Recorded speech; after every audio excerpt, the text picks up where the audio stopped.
Hey, what's up guys? Welcome back to another episode of Food House Nation. Today we're here again with my aunt, Colleen, and we're going to have a little discussion today on GMOs. So, first of all, what are GMOs? Well, I'm glad you asked me that, Eric. GMOs stands for genetically modified organisms, and there's a lot of confusion out there when it comes to GMOs. First of all, I am all about science, so there's a lot of dislike or confusion when it comes to GMOs, and there's a lot of anger associated with it. The science behind GMOs, there's an intention of doing good in the world, and I believe that scientists always have this intention to really do good in the world. And so they wanted to come up with a way to make the crops more sustainable, to feed more people.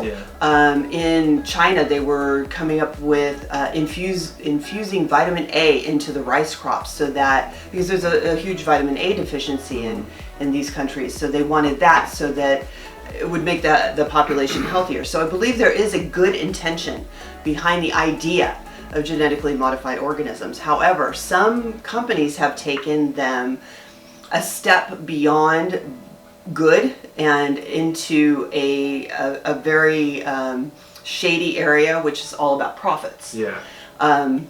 For example, genetically modified corn and soy, which are two of the biggest crops in the United States that are genetically modified, are all about creating a bigger bottom line for the companies that produce these. So if we contrast that with what they're trying to do in China with the vitamin A, and then what they're doing here, there's two different things going on. So one of them is more monetary based, and the other one is health based.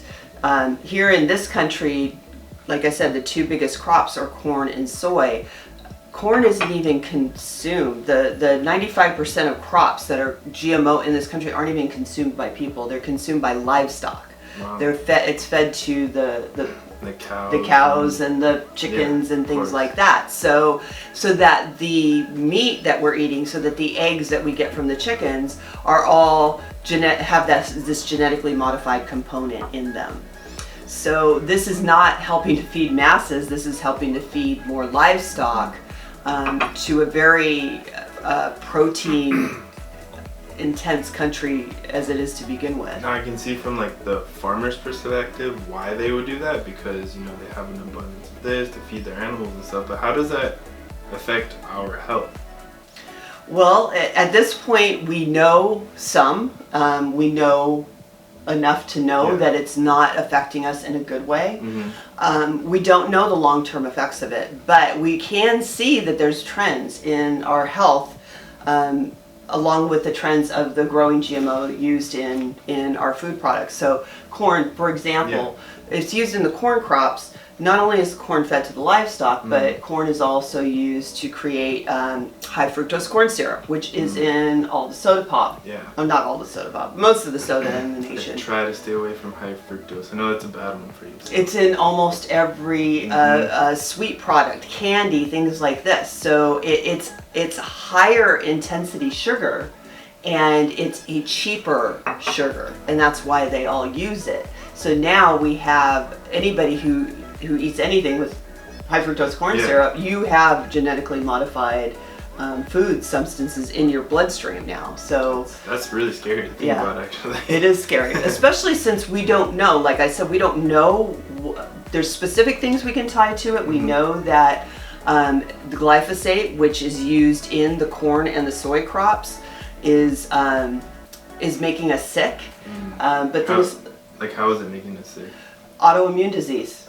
This is a new area of disease for our country, and this has come about in probably the last 20 years since we've been using GMOs. So further research will eventually tie the two together, but we believe that that intensity of autoimmune is being spurred on by the modifications in our food. Does so the foods that are GMO based, are they cheaper than if you were to go buy like completely organic, like Unfortunately, yes. Yeah. And the reason why is because the governments are subsidizing these crops. It's not because it's cheaper to produce, it's because the government subsidizes the crops that are fed to the livestock, and they subsidize the corn and the soy crops. You don't think it has to do with like supply and demand kind of thing? I think that is going to be the way to beat it. Yeah. Like So- if everyone was to say, hey, we're not going to use GMOs ever again, everyone just starts buying full organic, then that's going to become cheaper than... Then the demand becomes for organic, which means, and we've already seen this, like I've already seen this in the last decade. So 10 years ago, organic was ridiculously expensive, and a lot of people say, I can't pay $1.50 for an apple when I could get one for 29 cents. But the prices come down as more demand increases. The prices of organic comes down. So I think that if we move more towards caring about what we're eating, and being aware of what foods have GMOs in them and steering away from those that... If you see in other countries, like, it's almost illegal to have all these chemicals and stuff in your food. Yeah, a lot of countries ban it. And a lot of countries have banned, specifically the Monsanto products.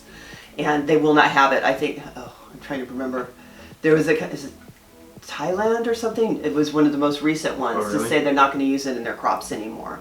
Because it also, as far as the farmers are concerned, they can't reuse the seeds. So a typical farmer will reuse their seeds or recultivate their seeds for their next crop, for their next harvest. And with Monsanto, they don't allow them to do that. They have to actually purchase more. What if farms use GMOs over like non-GMO crops? Like what benefits does it have? Well, again, it goes back to they're being subsidized. So they're getting subsidies for using the GMO crops. They get huge harvests out of them too. So it's like they feel that a big successful farm that is selling to like a livestock farm that's selling corn is going to see a benefit in using those GMOs because they're getting the subsidies, and they have a customer already locked in. Yeah, but then it also like has an effect on our ecosystem too, no? Yes. Yeah, the genetically modified crops are killing our soil. They're tainting our soil, and so and eventually it will kill our soil. So the United Nations estimates that there's about 60 years of cultivatable soil left on our planet, and that's not a lot. Yeah, that's really scary. Do you think maybe like a self-sustaining farm is the way to go, or like stuff like that? What was that one movie you said to watch? The Biggest Little Farm, which we should have a discussion on. Yeah. The Biggest Little Farm is fully sustainable.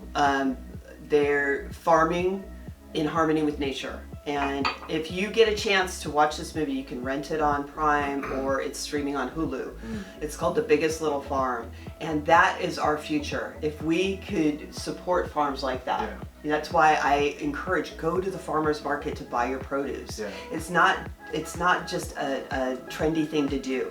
It is supporting local farmers. And we live in an area here in California where we have that opportunity. Some places in the United States, they don't have farmers markets, or the weather doesn't allow them to have those kind of farming communities local. Yeah, no, for so sure. We have to support them because we have the opportunity to. Yeah, definitely. I hope maybe this discussion kind of educated some people at home and kind of opened their eyes to a lot of things, really. Yeah. And if you guys have any questions, put them in the comments, okay? Because it will give us more topics to discuss in the future. If you want to know something, if there's something that interests you, we want to tell you about it. So write in the comments and we will get your questions answered. Alright guys, well thank you for watching this video. Again, I really hope this helped you kind of open your eyes to a lot of things out there. Again, if you want to know anything, drop a comment below, like this video, share, and of course, go ahead and subscribe. Thank you guys. Have a great day. Thank you. Bye-bye.